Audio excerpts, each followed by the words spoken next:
الوفاء بشتى الصور. آپ نے حسن بصری رحمۃ اللہ علیہ کی شاگردہ کا واقعہ سنا ہوگا کہ وہ آپ کی مجالس میں آتی تھی، نیکوکار تھی، بیوہ ہو گئی، ایک ہی بیٹا تھا. وہ بچہ جب جوان ہوا اور اس کو باہر کی ہوا لگی تو وہ بگڑ گیا. اب ماں بیچاری تو گھر میں ہی دیکھ سکتی ہے نا، باہر کے معاملات کو تو ماں نہیں دیکھ سکتی. وہ بچے کو بڑا سمجھاتی مگر بچے نے اس کی کان پہ جوں بھی نہ رینگتی.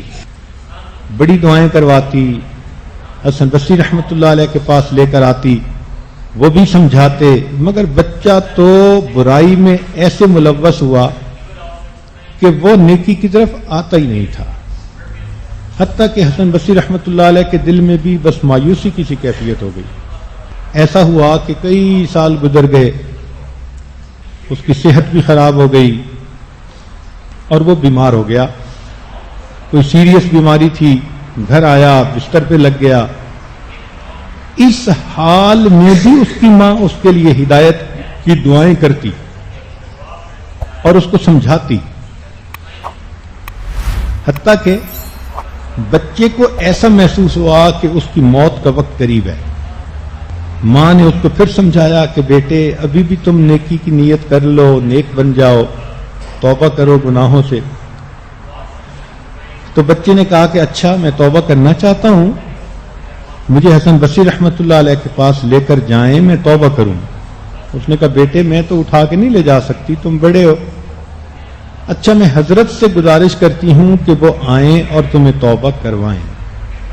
وہ شاگردہ حسن بصری رحمۃ اللہ علیہ کے پاس آئی، حضرت میرا بیٹا توبہ کرنا چاہتا ہے، آپ تشریف لائیے، توبہ کروا دیجیے. حضرت اس وقت آرام کرنا چاہتے تھے، ظہر کے بعد کا وقت تھا اور اس کے بعد انہوں نے درس قرآن دینا تھا، اور اگر آرام نہ کرتے تو درس قرآن نہ دے پاتے صحیح طرح. تو انہوں نے سمجھا اس بچے نے پہلے بھی کئی مرتبہ بات سنی اور نہیں مانی، اب بھی اسی طرح میرا وقت ضائع کرے گا. تو انہوں نے کہہ دیا کہ بھئی آپ جائیں، میں اس بچے کے پیچھے اپنا وقت ضائع نہیں کر سکتا. ماں واپس آ گئی. اس نے بچے کو بتایا کہ تم نے ان کا اتنا دل دکھایا ہوا ہے کہ وہ کہتے ہیں کہ میں اس کے پیچھے اپنا وقت نہیں ضائع کر سکتا. بچے کے دل پہ چوٹ پڑی کہ میں اتنا برا ہوں کہ وقت کا ایک ولی میری خاطر چند منٹ بھی فارغ نہیں کرنا چاہتا. اب اس کی طرف اس کا دل اللہ کی طرف رجوع کیا اور اس نے اللہ سے دعا مانگی کہ اللہ تو ہی میری توبہ کو قبول فرما لے، میرے گناہوں کو معاف فرما دے.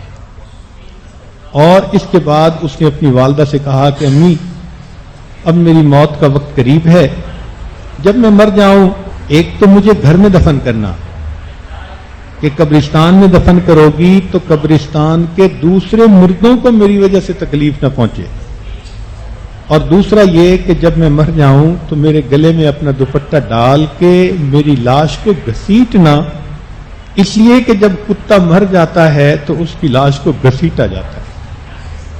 اس بچے کے یہ عاجزی بھرے الفاظ اللہ کے حضور پسند آ گئے. ابھی بچے نے کلمہ پڑھا تھا، آنکھیں بند ہوئی تھی کہ دروازہ کھٹکھٹایا گیا. وہ عورت دروازے کے قریب آئی، پوچھا کون؟ جواب ملا حسن بصری. حضرت آپ کیسے تشریف لے آئے؟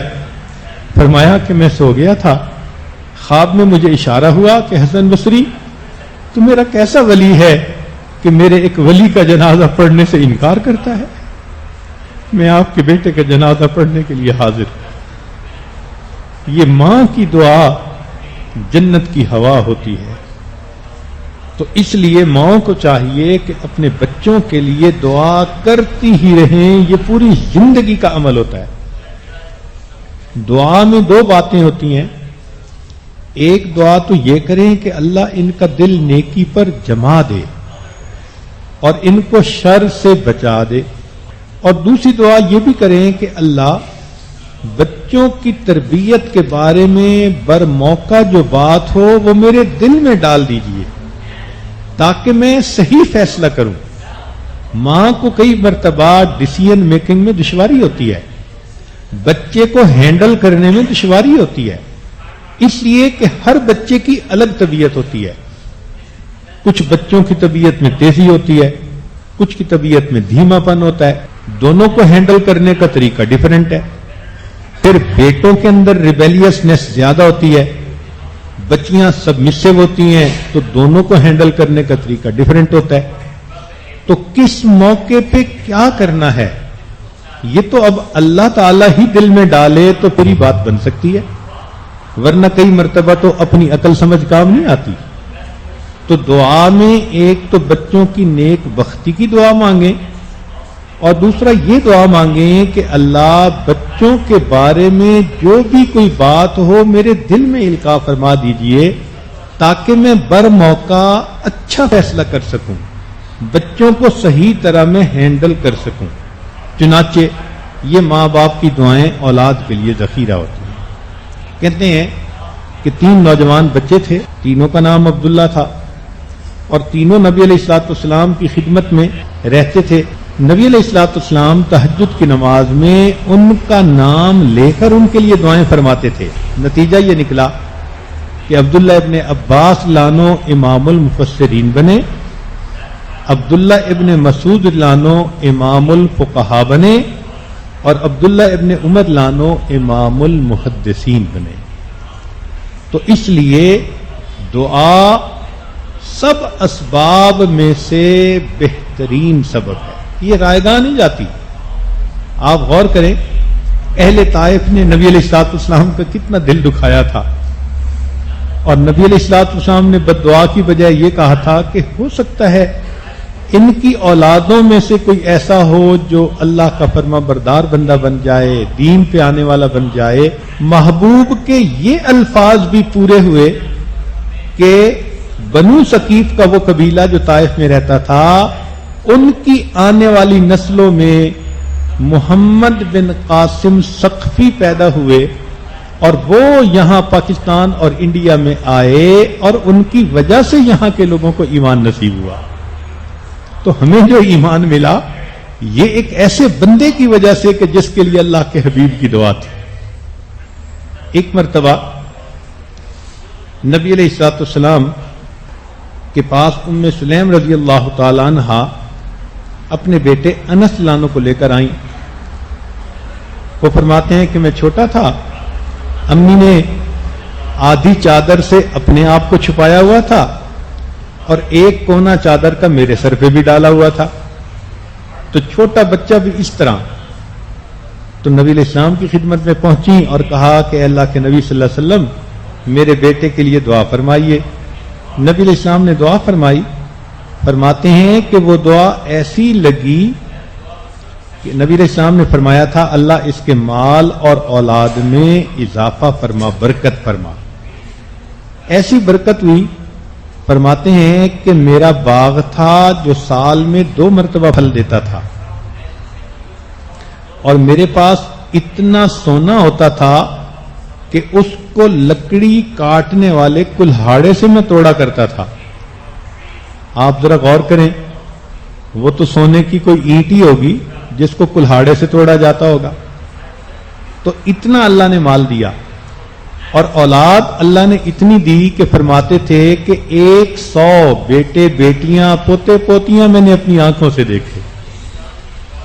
تو نبی علیہ الصلوۃ والسلام کی یہ دعا ان کے کام آ گئی. تو پہلی بات دعا کرنا. دوسرا اصول بچوں کے ساتھ نرمی اور شفقت کا معاملہ کرنا. کئی مرتبہ مائیں خود غصے والی ہوتی ہیں، ذرا ذرا سی بات پہ بچوں کو بس ڈانٹ ڈپٹ کرتی رہتی ہیں. ہر وقت بچے کو ڈانٹ ڈپٹ کرنا، اس سے بھی بچہ نافرمان بنتا ہے. بچہ چھوٹا ہوتا ہے، کچا ہوتا ہے، اس کا دل محبت کو جلدی قبول کرتا ہے. لہذا نرمی اور شفقت کے ساتھ بچہ جہالت کی بات کر لے گا، الٹے کام کر لے گا. ماں کو تحمل مزاجی کے ساتھ، بڑے حوصلے کے ساتھ، صبر کے ساتھ اپنے بچے کو بات کرنی ہوتی ہے. تو نرمی اور شفقت یہ بچوں کی تربیت کا دوسرا اصول ہے. ابن عباس عنہ فرماتے ہیں میں اپنی خالہ میمونہ رضی اللہ تعالی عنہا کے ساتھ رات کے پاس ایک رات ٹھہرا. نبی علیہ الصلوۃ والسلام بھی ان کے پاس اس رات ٹھہرے تھے. جب رات کا آخری پہر ہوا نبی علیہ الصلوۃ والسلام بیدار ہوئے اور آپ صلی اللہ علیہ وسلم نے اٹھ کر یہ دعا کی نامت العیون وغارت النجوم وبقی الحی القیوم. پھر آپ نے سورہ آل عمران کی آیتیں پڑھیں ان فی خلق السماوات والارض. پھر وضو فرمایا اور مصلی پر آ گئے. تو ابن عباس عنہ کہتے ہیں کہ میں بھی اٹھا وضو کیا اور نبی علیہ الصلوۃ والسلام کے بائیں طرف پیچھے آ کر کھڑا ہو گیا. جب میں نے نیت مان لی تو نبی علیہ الصلوۃ والسلام نے مجھے کندھے سے پکڑا اور دائیں طرف اپنے قریب کھڑا کر لیا. تھوڑی دیر کے بعد میں پھر واپس اپنی جگہ پہ چلا گیا. نبی علیہ السلام نے اسی طرح مجھے اپنے دائیں طرف قریب کھڑا کر لیا. میں اپنی جگہ چلا گیا. نماز کے اندر 3 مرتبہ ایسا ہوا. تیسری مرتبہ اللہ کے حبیب صلی اللہ علیہ وسلم نے میرے کندھے پر ہاتھ رکھا اور مجھے اپنے دائیں طرف قریب کر کے کھڑا کر لیا. جب نماز مکمل ہوئی تو پوچھا کہ تم اس جگہ کیوں نہ کھڑے رہے جہاں میں نے کھڑا کیا تھا؟ تو میں نے جواب دیا اے اللہ کے نبی صلی اللہ علیہ وسلم میں آپ کے قریب کیسے کھڑا ہوتا؟ مجھے جھجک ہو رہی تھی, مجھے پیچھے کھڑا ہونا اچھا لگ رہا تھا. تو میرے اس جواب کو سن کے نبی علیہ السلام خوش ہوئے اور آپ نے دعا دی کہ اللہم فقہہ فی الدین وعلمہ التاویل. اے اللہ اس دین کی سمجھ عطا فرما اور اسے تفسیر کا علم عطا فرما. محبوب کی دعا سے اللہ نے ان کو امام المفسرین بنا دیا. اب دیکھیں آج کا اگر کوئی باپ ہوتا اور وہ بچے کو ایک جگہ کھڑا کرتا اور بچہ پھر اپنی جگہ چلا جاتا تو نماز پڑھتے ہی ڈانٹ شروع ہو جاتی, ممکن ہے تھپڑ بھی لگ جاتا. مگر اللہ کے پیارے حبیب صلی اللہ علیہ وسلم نے نرمی اور شفقت سے پوچھا کہ تم نے کیوں کیا؟ تو بچے نے بھی بتایا اور واقعی بچے کی بات بھی ٹھیک تھی کہ اس کو مسئلے کا تو پتہ نہیں تھا مگر وہ تو اتنا سمجھتا تھا میں چھوٹا ہوں, مجھے نبی علیہ السلام کے پیچھے کھڑا ہونا ہے. اس لیے نرمی اور شفقت یہ بھی انتہائی ضروری ہے. چھوٹے بچے بھی کئی مرتبہ بڑی حکمت کی بات کر لیتے ہیں